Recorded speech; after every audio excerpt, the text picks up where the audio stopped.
Bannaye mwebale kunsabira. Ennaku zino akasente ndi mu kateeka mu kulima omwo mpola mpola, kale munsabire mu kisiibo emu ku nnimiro yange eya kasooli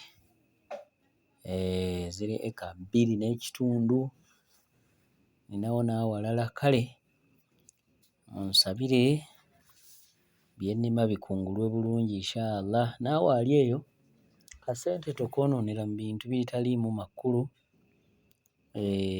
Mwe mulimu muwogo, mulimu ebijanjaalo, mulimu ne kasooli eka 2.5. Waliwo n'endala era waliwo ne bizinensi endala ze ndi mu kwasaganya nga ngatta ku kasente kammwe ak'ebina Uganda. Ne ambassador wa Smart Construction, nga ambassador balina okumpa ku ssente neekubeko enfuufu. Kati ndi mugattagatta era nammwe abaagala eby'okuzimba, kugula poloti, kusiga langi, kukola tiles, kumaliriza nnyumba eyagaana okuggwa, kudesigninga ceiling, waterfalls, compound, byonna mwekwata aba Smart Construction bagenda kubanga babayamba. Namba yaabwe eri 070 4 46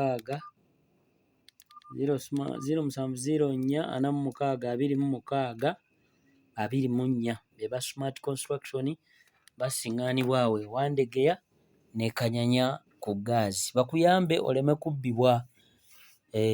Mugaya Faizo, nnaku zino situdde naddala omwaka guno ne mu kisiibo, Mungu ankoledde ebyamagero bingi, mujja kuba mubiraba nga si kweraga, wabula Mungu agamba nti ky'ofunye nga nkikuwadde, kyogerengako kinyumizeeko abantu bamanye nti Mungu gye ndi nkola, kale si kweraga naye ng'ebirungi bikyajja bingi. Munsabire bye nkola Mungu abisseeko omukisa. Nammwe abanjagaliza mbaagala nnyo. Awo twabadde tuli mu kugiyitaayitamu ne muto wange Medi annyamba ku nsonga ezo w'essibeera, tubeere nga tukikwasaganya mpola mpola, naye nga kyakabi nnyo bannange mwenna abantu bange. Mungu abampeere omukisa. Idi ennungi, salaamu aleikum.